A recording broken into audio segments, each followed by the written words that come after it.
Muy bien, de esta manera teníamos al ingeniero Esteban del Puerto. Ya rápidamente vamos a presentar a la siguiente expositora, en este caso Soledad Núñez, que creo que no necesita de mucha presentación, creo que todos la conocen. Pero bueno, ella es ingeniera civil por la Universidad Nacional de Asunción, fue egresada con honores, es máster en políticas públicas por la Universidad de Oxford, Inglaterra, que es una de las mejores universidades del mundo. Fue ministra de Vivienda y Hábitat del Paraguay entre 2014 y 2018. En 2015 fue electa presidenta de la Asamblea de Ministros de Vivienda y Desarrollo Urbano para América Latina y el Caribe. También fue directora de la ONG Techo Paraguay entre 2009 y 2013. Fue egresada del programa de liderazgo para la competitividad global de la Universidad de Georgetown y fue reconocida en el 2017 por el Foro Económico Mundial como joven líder global e incluida en la lista de la nueva generación de intelectuales públicos de América Latina por la revista Global America. Aparte, también actualmente se desempeña como asesora y consultora en temas de desarrollo urbano y gestión pública, tanto a nivel nacional como internacional. Así que estamos encantados de tenerle aquí como expositora. Realmente es un orgullo enorme y un privilegio para nosotros tenerlo en este evento de por qué estudiar ingeniería. Así que, ingeniera, bienvenida y adelante.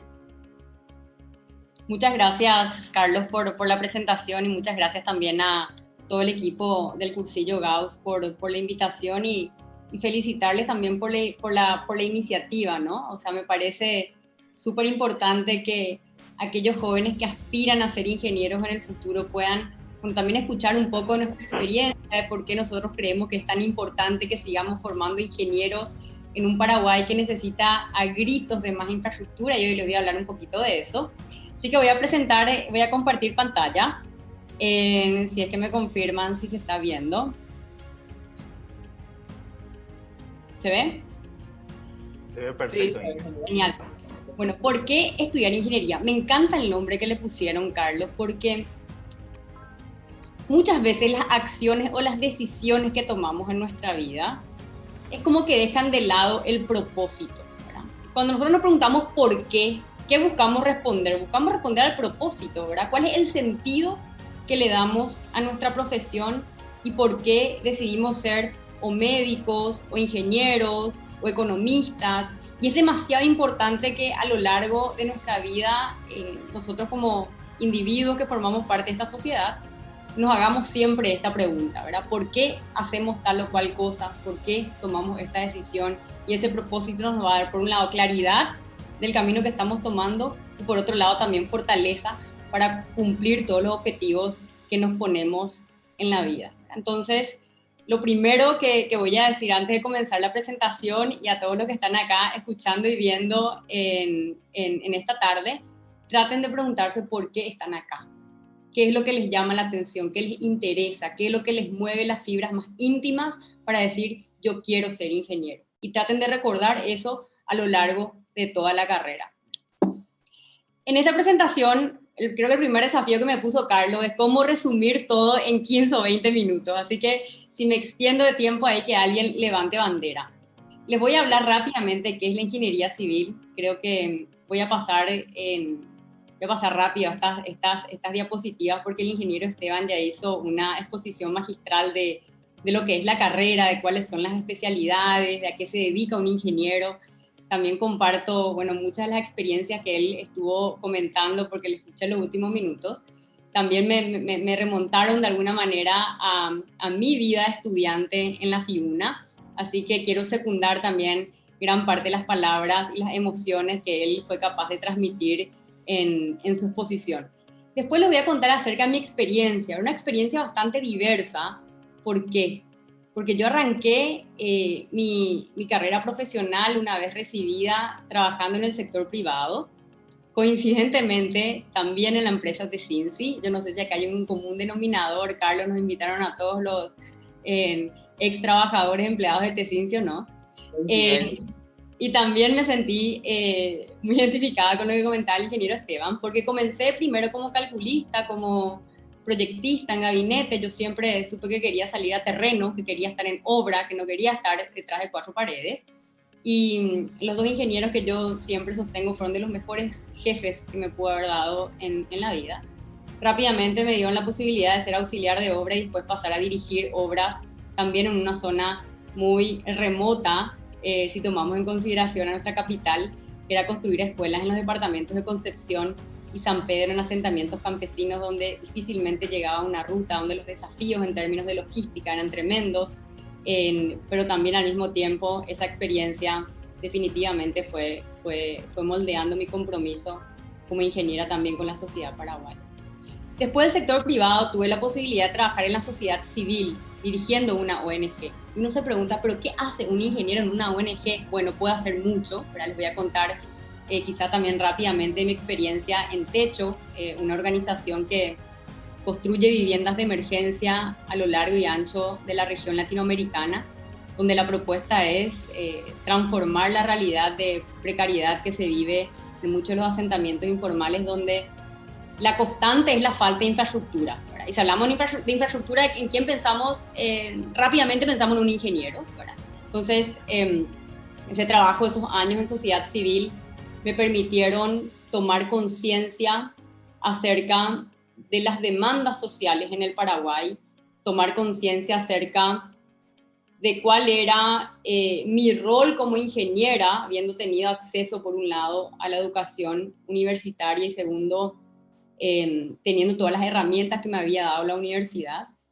Y eso me permitió ir acercándome a las políticas públicas y entendiendo lo importante que es tener a las personas correctas en el gobierno, impulsar los cambios que necesitamos desde la ciudadanía para que tengamos liderazgos positivos, para que tengamos políticas públicas que funcionen y que puedan satisfacer a las demandas de la sociedad. Y finalmente, de manera inesperada, y digo de manera inesperada porque yo jamás había proyectado mi carrera dentro del gobierno, o sea, siendo estudiante yo decía, el único sector donde no voy a trabajar es el sector público, probablemente por los prejuicios y las realidades que manchan a la gestión pública, que a veces nos alejan o que pretenden al menos mostrar al sector público como un lugar donde uno no va a poder de manera eficiente, efectiva o con integridad desarrollar su profesión. Pero por cosas de la vida me enfrenté a una llamada, a una pregunta, de decir, ¿querés asumir el Ministerio de Vivienda? Y bueno, salté al sector público y esa experiencia también cambió mi manera de ver a la función pública, mi compromiso con el servicio público en general, y descubrí una vocación que no sabía que tenía, ¿verdad? O sea, hoy tengo una vocación por la transformación del sector público que trascienda mis propias individualidades, y también les voy a contar rápidamente cuál es el vínculo que existe entre las políticas públicas y la ingeniería civil y por qué es tan importante que los ingenieros estemos vinculados también con el sector público. Después les voy a hablar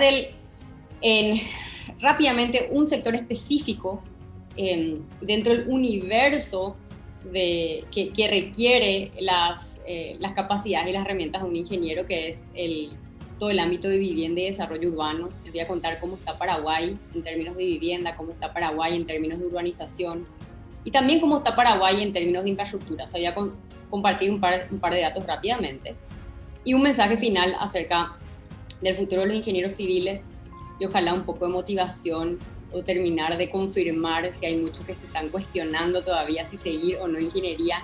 Ojalá poder convencerles de que sí lo hagan, porque si hay algo que yo estoy convencida es de que Paraguay necesita más ingenieros de calidad, comprometidos con la transformación de la sociedad, comprometidos con la construcción de un futuro mejor para todos.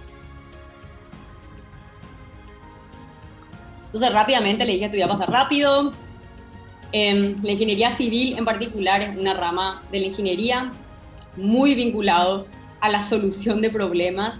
Lo que decía el ingeniero Esteban, también yo lo rescato como algo súper positivo en términos de habilidades blandas que uno adquiere cuando nos entrenan como ingenieros en general, cualquiera sea la rama, que es la capacidad de poder resolver problemas. Los ingenieros están estrechamente vinculados con todo lo que tenga que ver con la generación, construcción, diseño, mantenimiento de infraestructura que la sociedad necesita para su desarrollo, ¿verdad? Por eso que decimos que la ingeniería tiene un impacto enorme, no solamente económico, sino que también social, ¿verdad? Lógicamente, esta intervención en términos de infraestructura tiene una mirada integral y múltiple que tiene que ver con aspectos económicos, con la sostenibilidad, con la capacidad de gestionar una obra y con el mantenimiento. Las especialidades, rápidamente, estructura, vía de saneamiento. El ingeniero Esteban nos contaba cuáles son las que ofrece hoy en día la FIUNA, la Facultad de Ingeniería de la Universidad Nacional, y vieron ahí como en el último lugar les puse desarrollo urbano, y eso lo voy a vincular a vivienda también más adelante. Lo cierto y concreto es de que prácticamente todo lo que vemos a nuestro alrededor está hecho por un ingeniero civil, o por lo menos pasó por las manos de algún ingeniero civil. Para mí la ingeniería civil es hacer magia, siempre hago esta como analogía, ¿verdad? Porque la ingeniería tiene la capacidad de crear algo de la nada, ¿verdad? Donde uno no tenía absolutamente nada, de poder crear una herramienta, un mecanismo, algo, el nombre que le querramos poner, pero un vehículo para que puedan mejorar la calidad de vida de las personas, y es ahí donde está la relación estrecha y directa de la ingeniería con el ámbito social, ¿verdad? Muchas de las construcciones que facilitan nuestra vida pasaron por las manos de un ingeniero civil, una ruta, un puente, un sistema de saneamiento, un edificio, una represa en Paraguay, que siempre nos jactamos de tener la represa más grande en producción de energía eléctrica del mundo. Bueno, sin ingenieros civiles eso iba a ser imposible que se pueda construir, entre otras obras que forman parte de la capacidad que tiene un ingeniero en construir. ¿Y por qué elegí yo seguir ingeniería civil? Y les quiero contar una anécdota muy particular que a mí me marcó y que me acompañó a lo largo de toda mi carrera, y que está vinculado con lo que les decía al principio, de que traten de identificar su propósito desde el día uno. Puede ser que ese propósito vaya cambiando, puede ser que sea dinámico, puede ser que se vaya nutriendo, que vaya creciendo, pero lo importante siempre es mantenernos haciendo, cuestionarnos constantemente. Creo que esa es la clave para ir identificando un propósito sólido en la vida. Yo recuerdo que estaba terminando el colegio y a mí siempre me encantaba leer los periódicos, leer el diario. En mi época no había ni Twitter, ni redes sociales, ni teléfonos inteligentes, pero sí leía bastante el diario. Y siempre pasaba rápidamente todo el apartado de política porque decía, es un desastre, no quiero ni leer, ¿verdad? Pero hubo un domingo que no pude esquivar eso, donde fue tapa de todos los diarios de gran circulación en nuestro país, el dato de que Paraguay era el país más atrasado en kilómetros de rutas asfaltadas de toda la región. Yo sentí como una mezcla ahí de frustración, de vergüenza. Comencé a preguntar por qué estamos últimos en la lista, como que había una suerte como de indignación que me afectó en ese momento, y dije, yo quiero hacer algo para cambiar esto. O sea, imagínense, al principio yo pensé que iba a ser ingeniera vial, ¿verdad? Después fue cambiando mi propósito, me fui a hacer las construcciones civiles, pero en ese momento lo que a mí me inspiró, me motivó, me movió a decir, yo quiero ser parte del grupo de profesionales que trata de cambiar esto. Fue una realidad nacional en un contexto particular, real de nuestro país, que uno no puede desconectarse de eso, ¿verdad?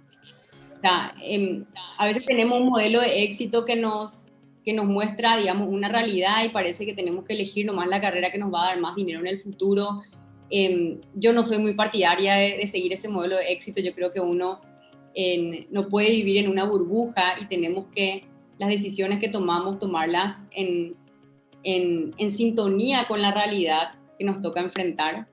Y si Paraguay tiene muchos desafíos en términos de infraestructura, ojalá que cada vez más jóvenes se vean llamados a seguir la carrera de ingeniería para poder cambiar eso, y más adelante les voy a contar otras cosas más, ¿verdad? Entonces, esa capacidad de resolver los problemas era lo que me guió a seguir ingeniería civil. Estas son algunas fotos cuando estaba defendiendo mi tesis. Mi tesis fue una de las primeras tesis sociales de la Facultad de Ingeniería, ¿verdad? Casi siempre, como somos las ciencias duras, ¿verdad? Venimos del área técnica, las tesis de ingeniería suelen ser mucho más técnicas, ¿verdad?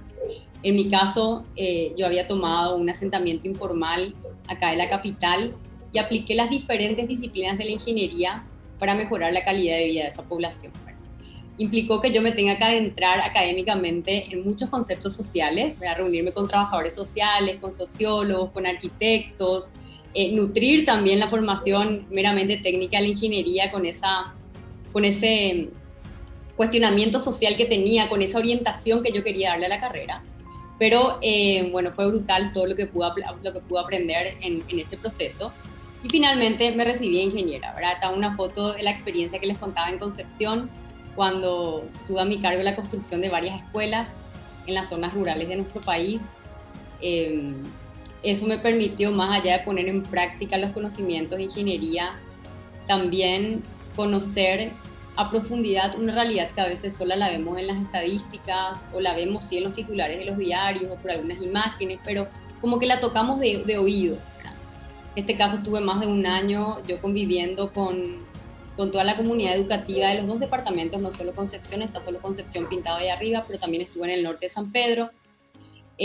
Las historias de los techos de las escuelas que se caen, yo lo viví muy de cerca.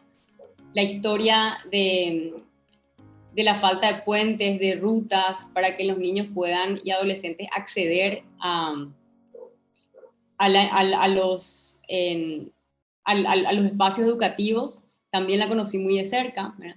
Estas escuelas que construían en ese momento la empresa Tesinci eran en el marco de sus programas de responsabilidad social, entonces a mí me tocó liderar eso, fue una manera también de vincular la tesis, el trabajo final de la tesis que yo había hecho con, bueno, mi desempeño en ese momento dentro del sector privado, ¿verdad? Las escuelas eran construidas para la Fundación Fe y Alegría, es decir, no eran escuelas construidas para el MEC, para el Ministerio de Educación ni para el gobierno, eran una relación privada entre la empresa con la Fundación Fe y Alegría.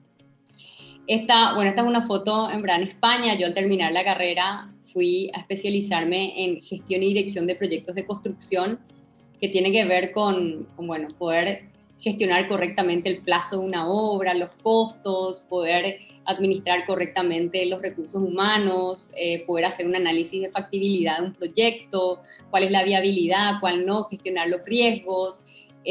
Bueno, una especialización que hasta ahora recuerdo la primera clase donde el director de la maestría nos dijo: ustedes todos los conceptos que aprendan dentro de la gestión y la dirección de proyectos son conceptos que lo van a poder aplicar hasta en sus vidas personales, ¿verdad? Porque más que nada gerenciar proyectos, tener un objetivo, cumplirlo y encontrar el camino más efectivo y eficiente para hacerlo. Bueno, después de hecho esa experiencia en Madrid es que comencé a vincularme mucho más al mundo de la vivienda y el desarrollo urbano y a las necesidades que tiene nuestro país en esta materia. Al regresar es que, bueno, comencé a dirigir esta ONG Techo, que es un movimiento latinoamericano de jóvenes que busca vincular a los universitarios profesionales con la realidad de pobreza que existe en los diferentes países. Trabajamos acá en Paraguay fuertemente en los Bañados de Asunción, que es uno de los asentamientos más emblemáticos que tiene nuestro país. También nos tocó abrir oficinas en Coronel Oviedo, en Ciudad del Este, en Encarnación, movilizar a jóvenes de todo el territorio nacional bajo una única consigna, una causa que nos unía, que era acabar con las situaciones de injusticia social que se encuentran en nuestro país, poder acercar oportunidades a las familias más desfavorecidas y poder dejar nuestro granito de arena. Teníamos un eslogan muy interesante que decía: nosotros denunciamos la situación que se da en nuestro país, pero lo denunciamos con trabajo, bueno, o sea, con cada martillazo, con ir a serruchar los paneles de las viviendas y poder transformar la vida de una familia en un fin de semana. Ahí me fui enterando de los desafíos que tiene Paraguay en términos de urbanización.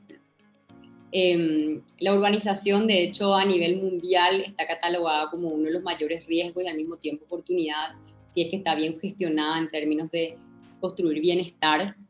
En el contexto global, por primera vez, por primera vez en la historia, el mundo pasó a ser más urbano que rural, es decir, hoy en todo el mundo hay más personas viviendo en ciudades que viviendo en el campo. En nuestro contexto nacional, Paraguay es el país menos urbanizado de Sudamérica.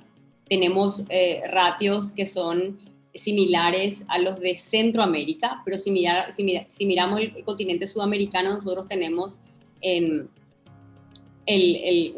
mayor porcentaje de la población todavía viviendo en zonas rurales.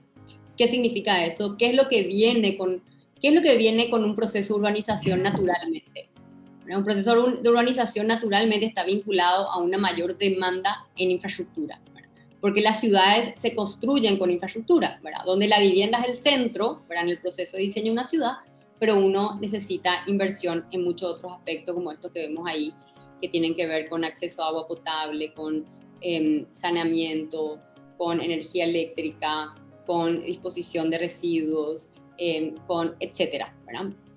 En Paraguay, como les decía, acá en Paraguay tiene 60% de la población viviendo en zonas urbanas, el 40% todavía en zonas rurales. Nuestros números son similares a los de Nicaragua, Guatemala, Centroamérica. Este es un gráfico de 1990, como vemos que Paraguay ya era prácticamente el último país o el único país que tenía más de su población viviendo en zonas rurales. Hay mucho debate en torno a este tema de si se puede frenar o no se puede frenar la urbanización y la migración del campo a la ciudad.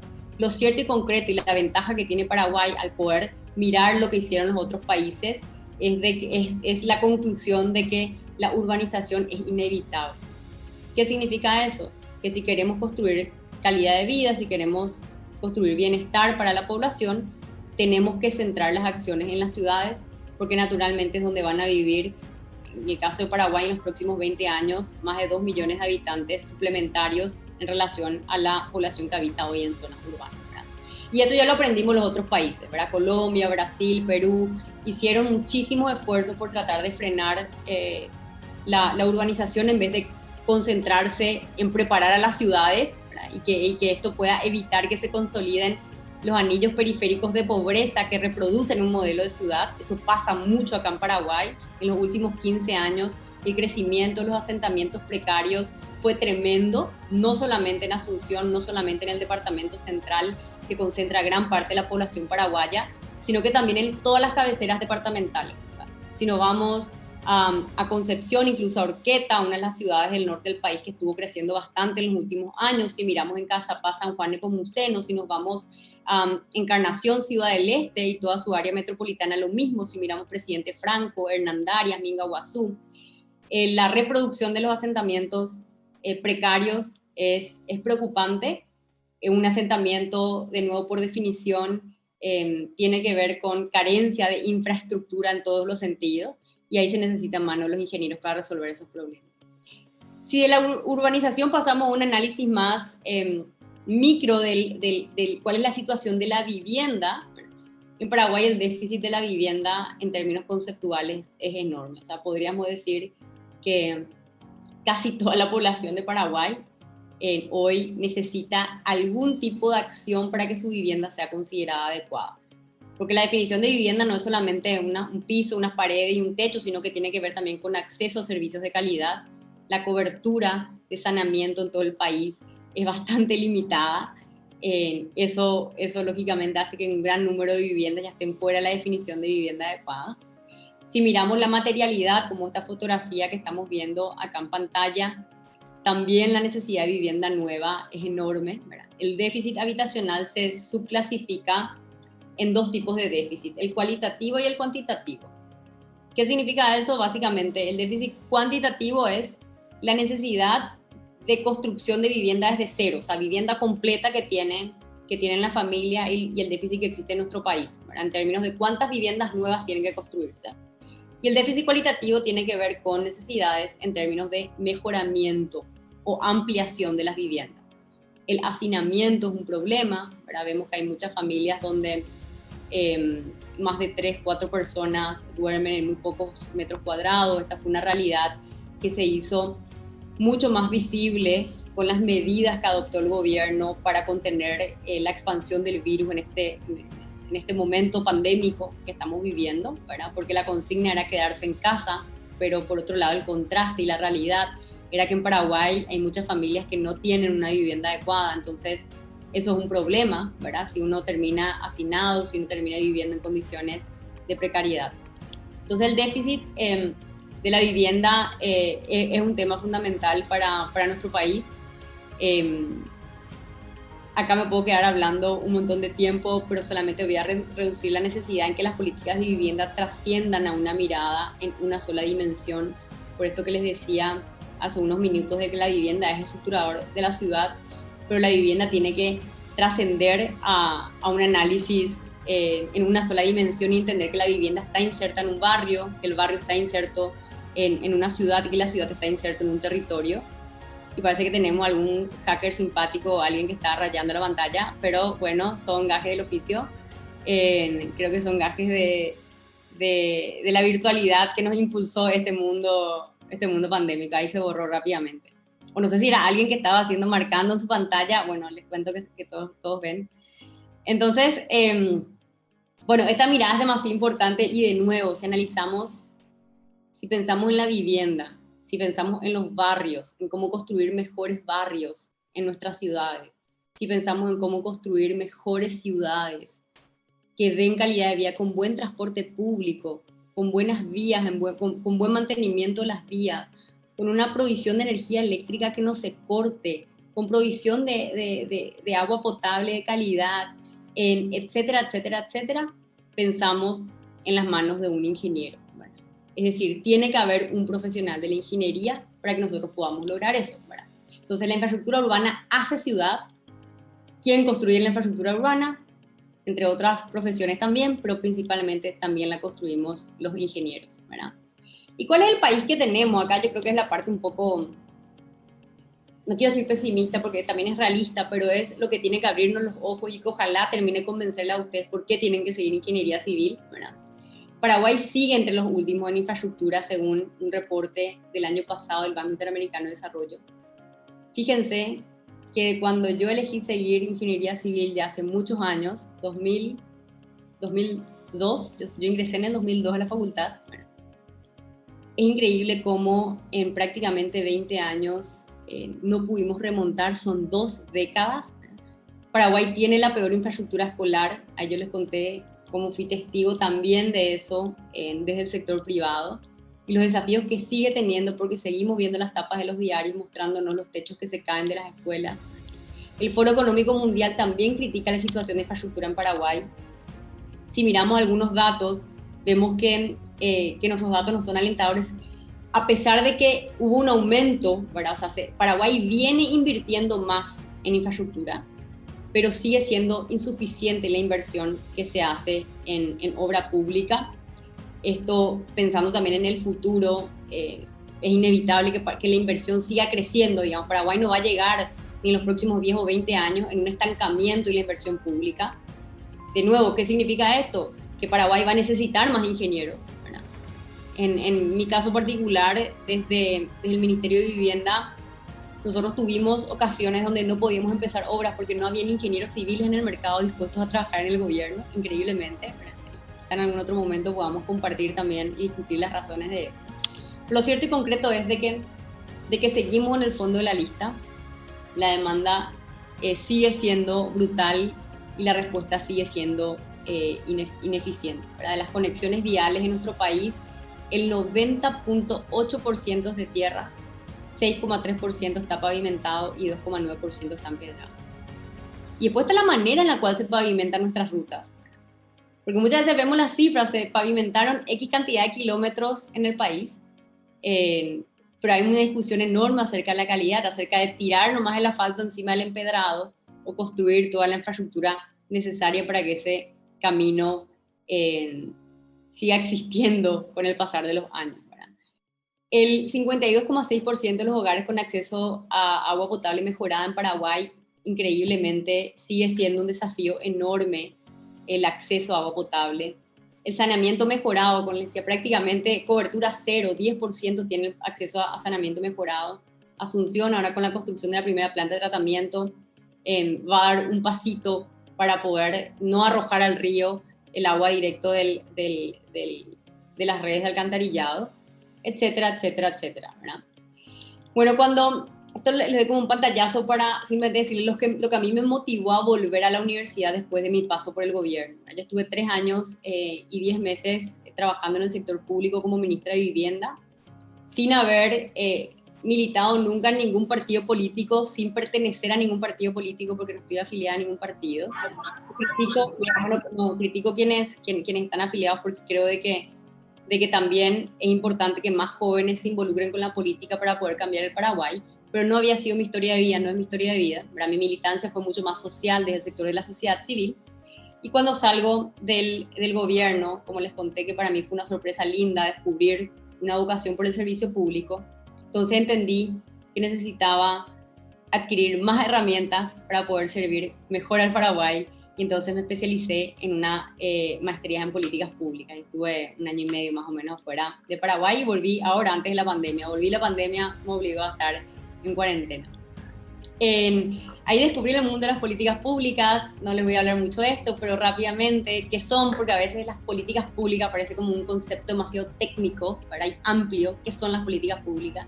Me encanta esta definición de este autor que lo simplifica y lo explica demasiado bien, ¿verdad? Las políticas públicas son aquellos proyectos y aquellas actividades que un Estado diseña y gestiona a través de un gobierno y una administración pública. ¿Para qué? Para satisfacer las necesidades que tiene nuestra sociedad, ¿verdad? Entonces ahí están todos los proyectos de construcción de rutas, de vivienda, de infraestructura hidráulica, sanitaria, eléctrica, etc.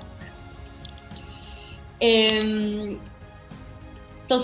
bueno, ya para ir cerrando, la ingeniería civil tiene múltiples beneficios para la comunidad, para nuestra sociedad, una función social muy importante que yo les comenté, no solamente es la teoría, sino que pude compartir con ustedes cómo a mí la ingeniería civil me dio herramientas para poder cambiar en la situación de muchas familias en nuestro país, no solamente en términos de vivienda, sino que cuando estuve también construyendo la infraestructura educativa de las comunidades en Concepción, en San Pedro, etc. La ingeniería civil tiene una función económica que no es menor, ¿verdad?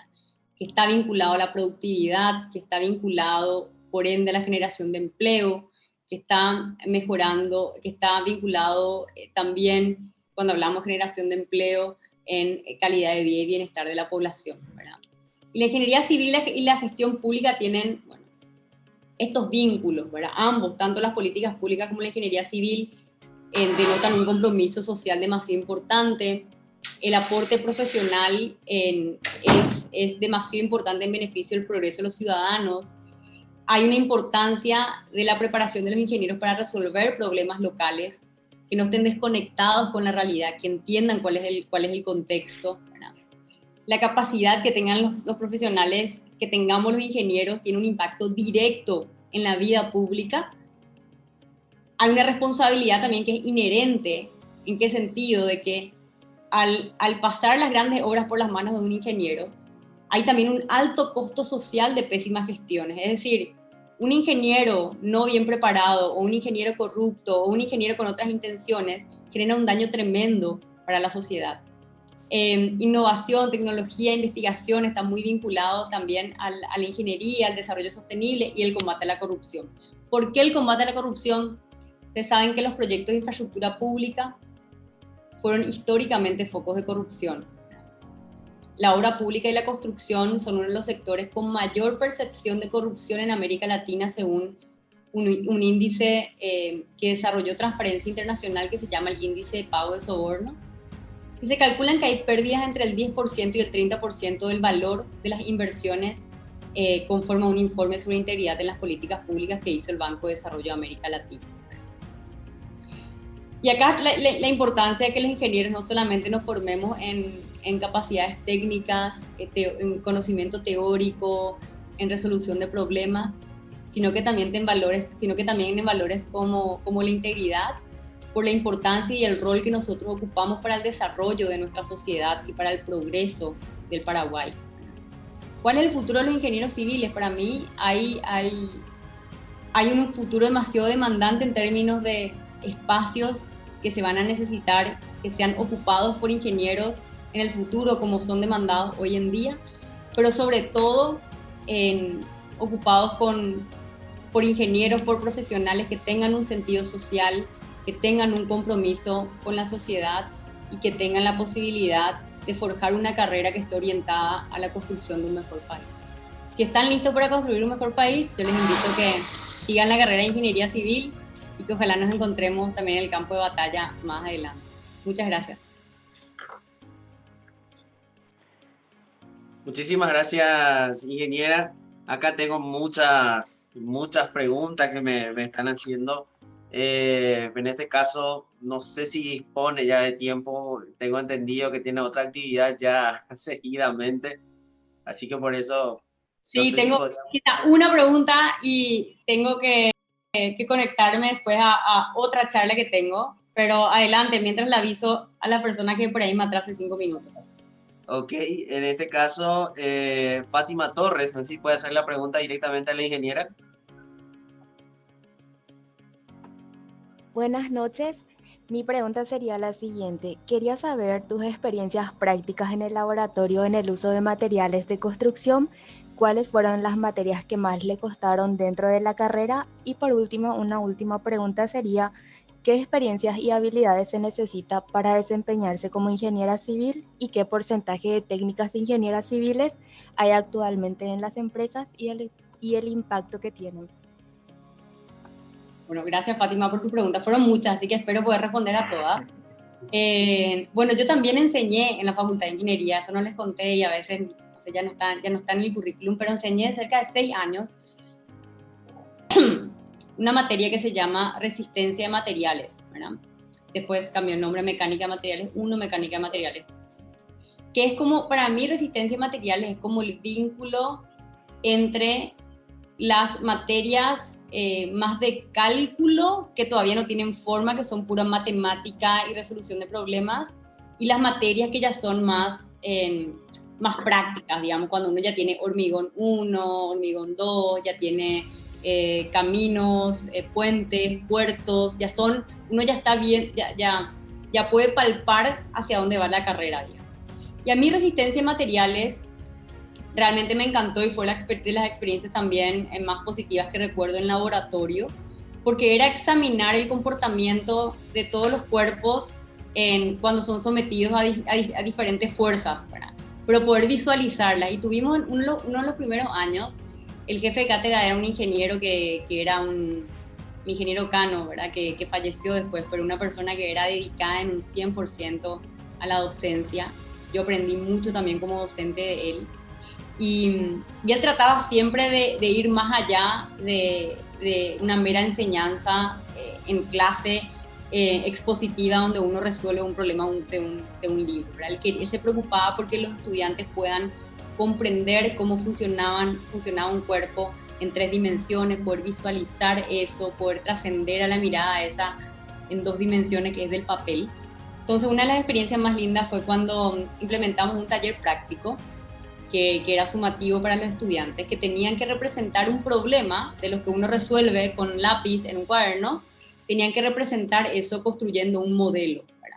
Que podía ser físico o podía ser un modelo también digital virtual, digamos, pero que se tenía que representar en algo concreto. Y eso fue, la verdad que súper inspirador ver la dedicación que año tras año, semestre tras semestre, dedicaban los estudiantes y cómo eso impactaba también en una mejor comprensión del comportamiento de los cuerpos cuando son sometidos a diferentes fuerzas, ¿verdad? Esa es una experiencia súper buena, Fátima.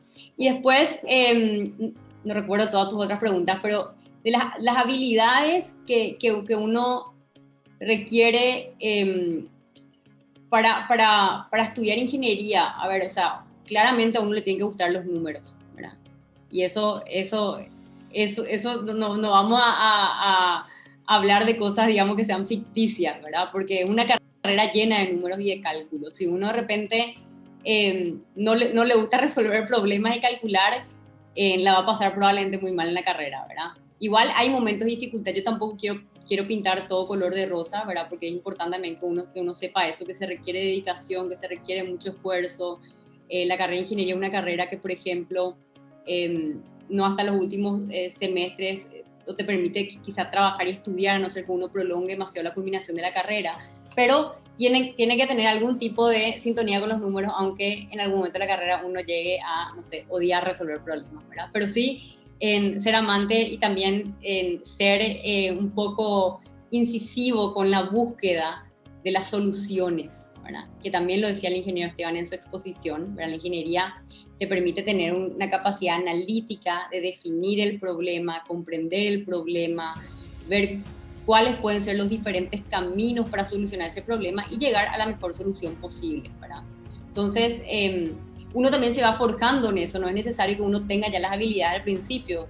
Lo que hace la carrera te entrena en eso, ¿verdad? Hace que seas un especialista en resolver los desafíos, en resolver los problemas, en estar súper orientado al resultado. Y eso, créanme, que es una habilidad que es demasiado demandada en el mercado laboral en todos los sentidos, ¿verdad? Y la carrera de ingeniería te prepara para eso. No importa si es que vos no tenés esa habilidad al principio, porque va a formar parte de la preparación y la capacitación que te da la carrera de ingeniería en sí. Muchas gracias, ingeniera. Tengo muchísimas preguntas, nada más no sé si puedo hacerle las preguntas o si es que dispone todavía de tiempo. Me preocupa un poco eso nada más. Vamos a hacer una más, porque avisé que voy a estar unos 5 minutos tarde, pero lastimosamente después me tengo que desconectar. Ok, acá encerrando un poco la pregunta que hizo acá Belém, dice, ¿cómo consiguió hacer el máster en Oxford? ¿Fue tomado en cuenta el promedio de la facultad y las actividades extras?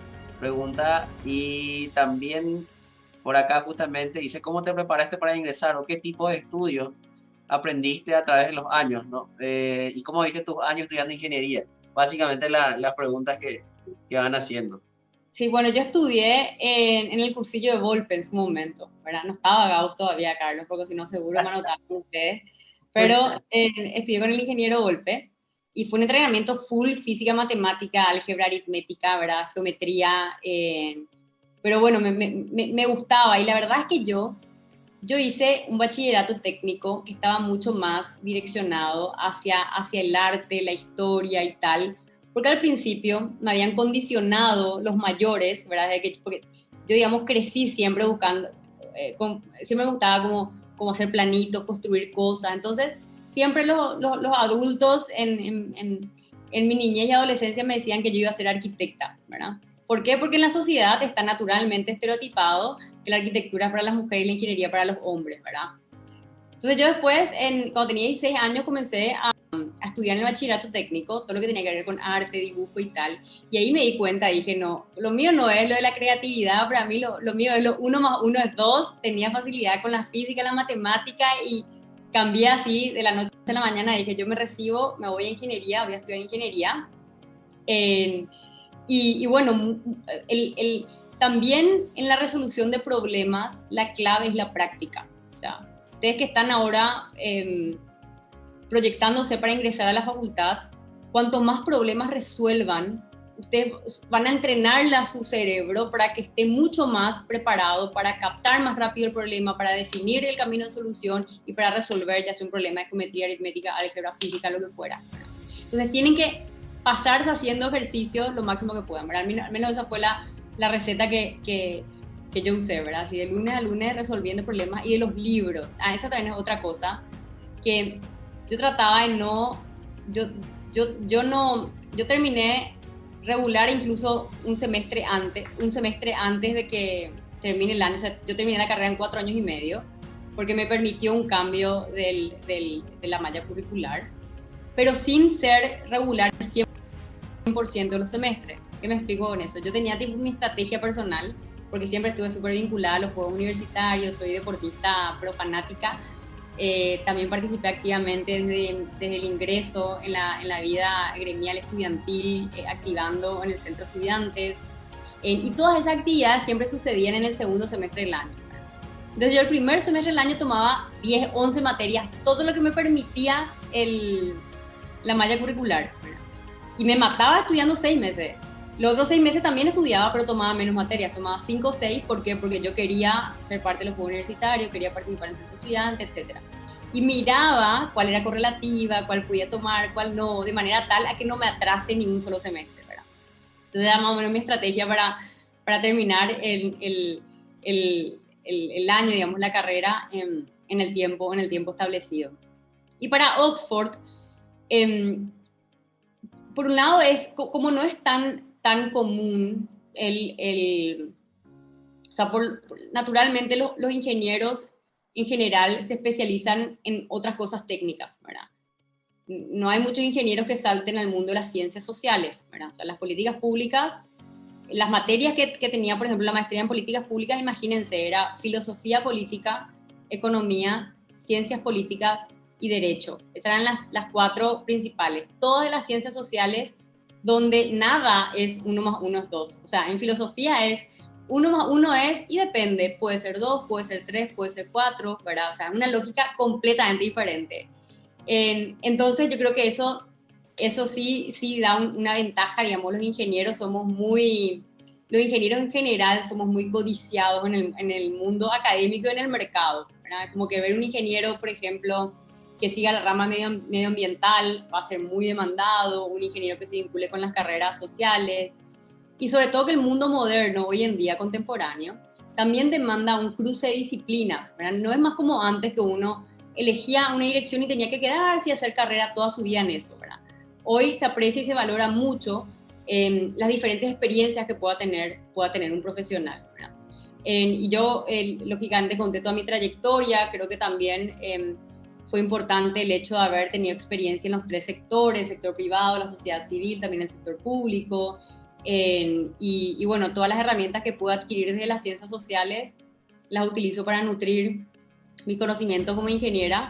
En algunas cosas no estoy de acuerdo con los economistas, en algunas cosas no estoy de acuerdo con los politólogos, pero está bien, hoy puedo entender el lenguaje que ellos hablan y puedo plantearle desde la ingeniería civil cuál es mi perspectiva, cuál es mi visión, etc. Entonces, bueno, con eso sí, ahora me voy a tener que cerrar y desconectarme, Carlos, pero realmente agradecerles de nuevo por la invitación y a todos los que están acá conectados todavía, y les aliento y les animo a que bueno, le metan con todo en esta fase que va a rendir sus frutos. Muchísimas gracias, ingeniera. No sabemos cómo agradecerle, creo que es muy valioso esto, y bueno, será hasta una próxima ocasión. Nos encantaría volver a tenerte en alguna próxima actividad de este tipo, así que, ingeniera, muchísimas gracias. No, muchas gracias a ustedes. Que estén bien. Buenas noches. Hasta luego. Hasta luego. Gracias, Inge.